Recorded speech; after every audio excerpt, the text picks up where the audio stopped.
Hello students, welcome to the Histone Institute. तो इस video के अंदर हम शुरू करने जा रहे हैं सोर्स ऑफ जेनेटिक मटेरियल, जो कि हमारा नेक्स्ट टॉपिक है पैकेजिंग ऑफ डीएनए के बाद। पैकेजिंग ऑफ डीएनए के अंदर हमने लास्ट टॉपिक क्या देखा था? हमने लास्ट टॉपिक देखा था यूक्रोमेटिन एंड हेट्रोक्रोमेटिन। उसके बाद हम शुरू करने जा रहे हैं सोर्स ऑफ जेनेटिक मटेरियल। और इसके अंदर सबसे पहले हमारे पास क्या आता है? सबसे पहले हमारे पास आता है ग्रिफिथ्स ट्रांसफॉर्मिंग प्रिंसिपल 1928, राइट।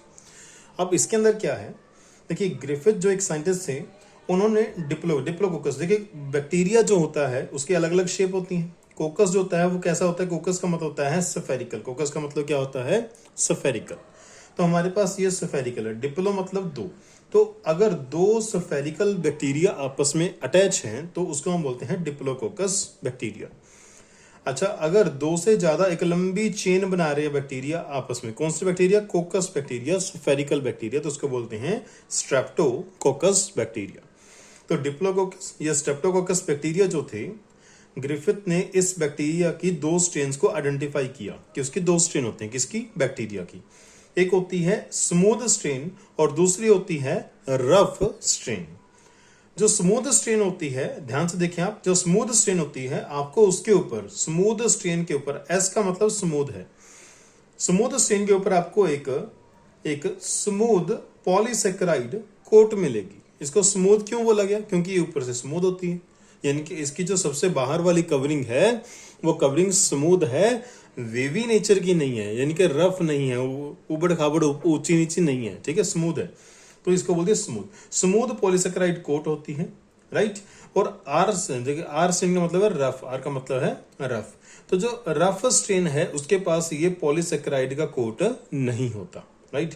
तो ये पॉलीसेकेराइड का जो कोट होता है ये क्या करता है? ये इस बैक्टीरिया को हमारे इम्यून सिस्टम से प्रोटेक्ट करता है। लेकिन रफ स्ट्रेन के अंदर ये पॉलीसेकेराइड कोट नहीं है, तो ये बैक्टीरिया को हमारे इम्यून सिस्टम से प्रोटेक्ट नहीं करेगा, तो हमारा इम्यून सिस्टम इस रफ बैक्टीरिया को किल कर देगा। ओके। और लेकिन अगर मैं बात करूं स्मूथ बैक्टीरिया की, तो स्मूथ बैक्टीरिया के केस में इस पॉलीसेकेराइड कोट की वजह से इम्यून सिस्टम इसको अटैक नहीं कर पाएगा और ये निमोनिया डिसीज जो है कोज करेगा। क्योंकि ये निमोनिया डिसीज कोज करेगा तो ये क्या है? Disease causing. तो हम इसको बोलेंगे वायरुलेंट। क्या बोलेंगे? हम इसको वायरुलेंट बोलेंगे, राइट, क्लियर।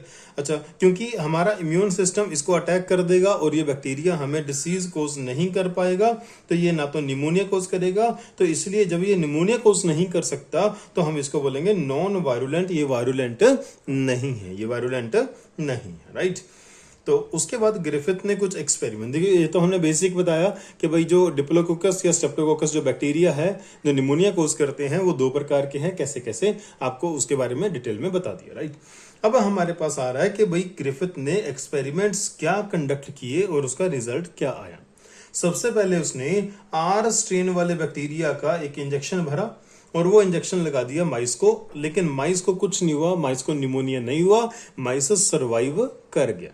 उसके बाद उसने आर स्ट्रेन जो है बैक्टीरिया की उसको इंजेक्शन में लिया और वो इंजेक्शन दे दिया माइस को। अब इस बार माइस की डेथ हो गई, यानी कि माइस यहाँ पे सेक्रीफाइस हो गया, राइट। उसके बाद उसने इस आर जो ऐसा स्ट्रेन है उसको हीट करके किल कर दिया, हीट करके उसको किल कर दिया।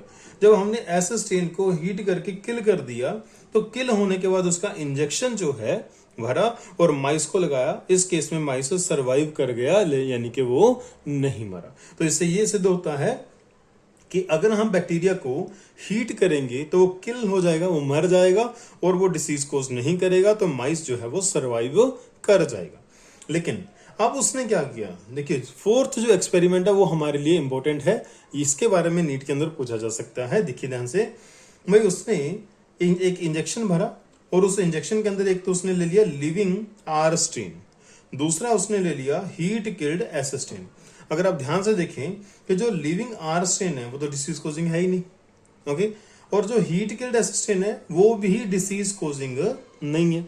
जब इन दोनों का एक साथ इंजेक्शन भर के हमने माउस को दिया तो भाई माउस की डेथ होगी, माउस सेक्रीफाइस हो गया इस बार भी, यानी कि होना नहीं चाहिए था। क्यों? क्योंकि लिविंग जो आर स्ट्रेन है वो तो डिसीज कोज करती नहीं है और हीट किल्ड एस स्ट्रेन भी डिसीज कोज नहीं करती। तो भाई जब दोनों ही डिसीज कोजिंग नहीं है, दोनों ही डिसीज कोजिंग नहीं है, तो भाई माइस की डेथ क्यों होगी, उसको निमोनिया क्यों हुआ? ठीक है, तब हमारे पास एक रिजल्ट निकल के आया। ग्रिफिथ ने हमें क्या बताया, उसने बोला कि जो फोर्थ केस है वो एक अनयूजुअल केस है। हम क्या एक्सपेक्ट कर रहे थे कि माउस की डेथ नहीं होगी, लेकिन माइस की डेथ तो हो गई। ओके, देखिए इसके अंदर क्या था, इसके अंदर लिविंग आर था जो कि डिसीज कोजिंग नहीं था, हीट किल्ड एस स्ट्रेन थी जो कि डिसीज कोजिंग नहीं थी। ये दोनों ही नॉन वायरुलेंट थे, ये दोनों ही नॉन वायरुलेंट थे, फिर भी बट स्टिल माइस डाइड, फिर भी माइस की डेथ हो गई। और उसकी बॉडी के अंदर हमें जो लिविंग ऐसे बैक्टीरिया देखने को मिला, कहां से, उसके हार्ट में से। कहां से देखा, हार्ट में से देखने को मिला। Got it. तो ये कैसे होगा भाई? अब आप ये भी सोच सकते हो कि भाई हीट किल्ड जब ऐसे स्ट्रेन लिया था उसमें से कुछ बैक्टीरिया बच गए होंगे जो यहाँ पे देखने को मिल गए, लेकिन ऐसा नहीं है। ऐसा नहीं है तो कैसा है? ऐसा नहीं है तो ऐसा है। हमारे पास कंक्लूजन क्या निकल के आया भाई, हमारे पास क्या थे, हीट किल्ड ऐसे स्ट्रेन थी बैक्टीरिया की, हीट किल्ड ऐसे स्ट्रेन थी हमारे पास बैक्टीरिया की। और हुआ क्या, हमने जब हीट किल्ड एस स्ट्रेन को और आर स्ट्रेन को एक साथ लिया, गॉट इट, ये भी नॉन वायरुलेंट है, ये भी नॉन वायरुलेंट है, तो ये तो मर चुका था, ये तो मर चुका था, नो डाउट, उसको हमने हीट किल कर दिया था। लेकिन जब दोनों को एक साथ हमने रखा तो भाई इसके अंदर से एक ट्रांसफॉर्मिंग प्रिंसिपल निकला। कहां से? एस स्ट्रेन में से एक ट्रांसफॉर्मिंग प्रिंसिपल निकला जो कि आर स्ट्रेन में चला गया, जो कि कहां चला गया, आर स्ट्रेन में चला गया।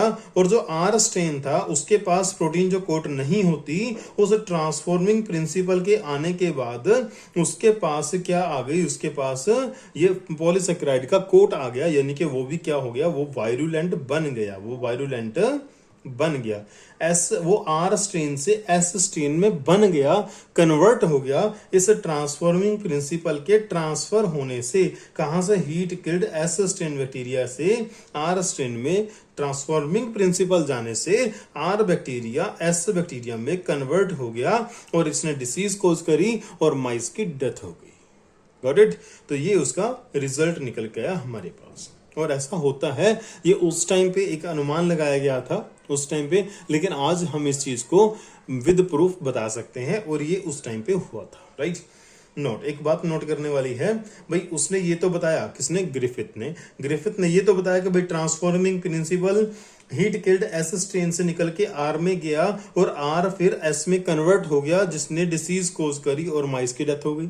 लेकिन वो ट्रांसफॉर्मिंग प्रिंसिपल था कौन भाई? उसको यानी कि ग्रिफिथ को ये नहीं पता था कि जो ट्रांसफॉर्मिंग प्रिंसिपल की वो बात कर रहे हैं उसका केमिकल नेचर क्या है। केमिकल नेचर का मतलब भाई वो जो हमारा ट्रांसफॉर्मिंग प्रिंसिपल है वो कोई प्रोटीन है, वो कोई प्रोटीन है, वो कोई फैट है, या वो कोई ऑयल है, या वो कोई अमाइनो एसिड है, या कोई पॉलीसेकेराइड है, या कोई शुगर है।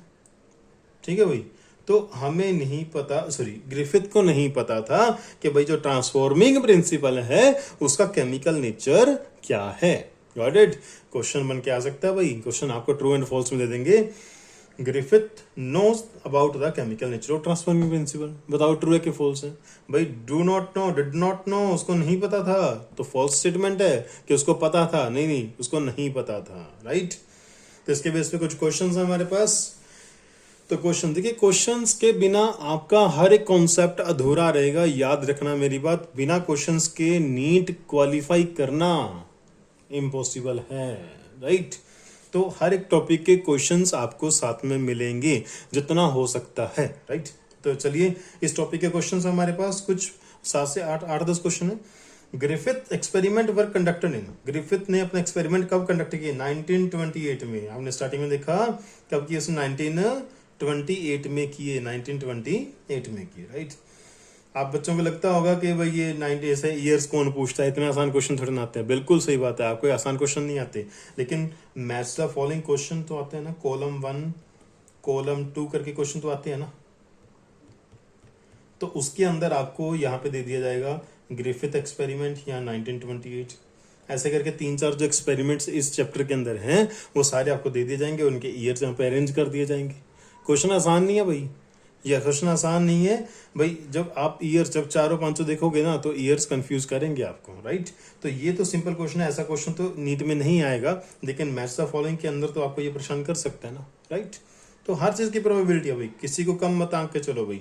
ये मत सोचना कि आसान क्वेश्चन है, ऐसा क्वेश्चन थोड़ा आजकल नीट में आता है। नीट में सब कुछ आता है भाई, सिलेबस कम कर दिया लेकिन क्वेश्चन तो टफ बनाना पड़ेगा ना, right. The experiment of Griffith was performed in, Griffith का जो एक्सपेरिमेंट था वो किसके द्वारा किया गया, किसके कौन सा बैक्टीरिया उसमें। भाई हमने पहली बात तो उसमें हमने फंगस यूज नहीं किया, हमने उसके अंदर बैक्टीरिया यूज किया। फिर कौन सा, डिप्लोकोकस निमोनिया, बिल्कुल सही ऑप्शन है, first is the right option. Which strain of microbe used Griffith is virulent, Griffith ने माइक्रोब की जो स्ट्रेन यूज करी वो कौन सी स्ट्रेन थी जो वायरुलेंट थी, वो थी भाई हमारे पास ऐसा स्ट्रेन जो स्मूथ थी। क्यों? क्योंकि उसके ऊपर एक पॉलीसेकेराइड कोट था जो कि उसको हमारे इम्यून सिस्टम से प्रोटेक्ट करता था। हमने सब कुछ इस वीडियो के अंदर बताया भाई, ध्यान देना इस बातों पे, ठीक है। यही आपसे नीट में पूछा जाएगा, इससे बाहर कुछ नहीं पूछा जाएगा, ठीक है, यही पूछा जाएगा, बस ध्यान दो इन चीजों के ऊपर।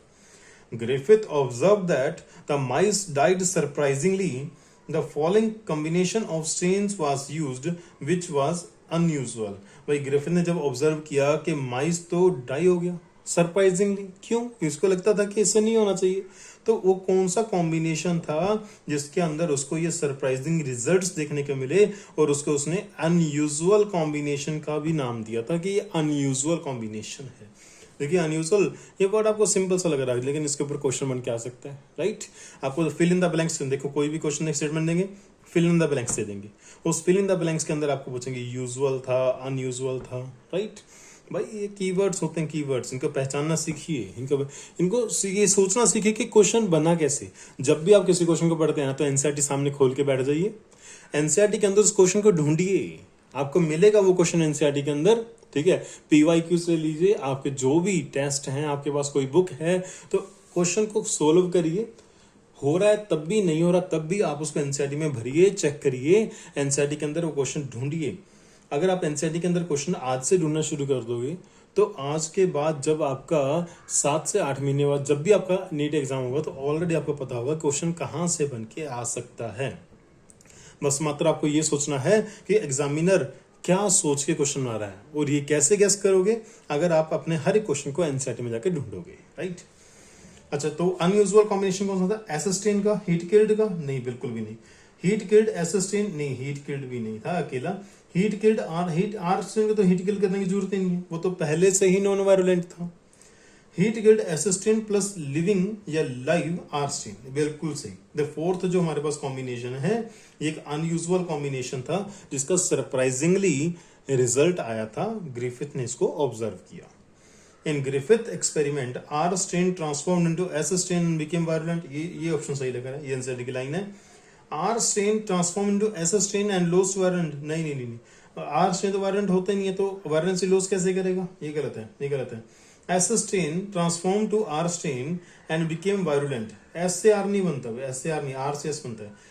S strain transform to R strain loss to virulent, ये भी गलत है, अभी एस स्ट्रेन आर में कन्वर्ट नहीं होता, आर एस में कन्वर्ट होता, तो आंसर आएगा फर्स्ट ऑप्शन। देखिए हमारा आंसर पहले ही आ चुका था, हमें कंफर्म थे इसके बारे में, लेकिन फिर भी 3 ऑप्शन हमें पता है कि हमारा आंसर नहीं है, फिर भी आप इनको पढ़ोगे, इसको फिर आप तीनों को ऐसे निकलना नहीं है, अभी ऐसे निकलना नहीं है। तो मान के चलिए अगर आप ऐसे निकल के जा रहे हो तो आप ओवर कॉन्फिडेंस में हो, आपको +4 मिलने की बजाय -1 मिलेगा।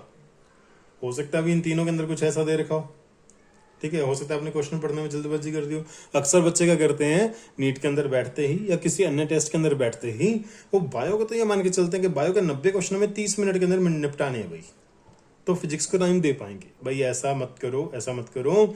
बायो के 360 नंबर हैं, 50% है भाई, 50% परसेंटेज देखो, ठीक है, तो 50% पेपर बायो का है, और आप बायो के साथ ही आप नाइंसाफी कर रहे हो, तो बायो आपके साथ नाइंसाफी करेगी तो चलेगा क्या? नहीं चलेगा ना।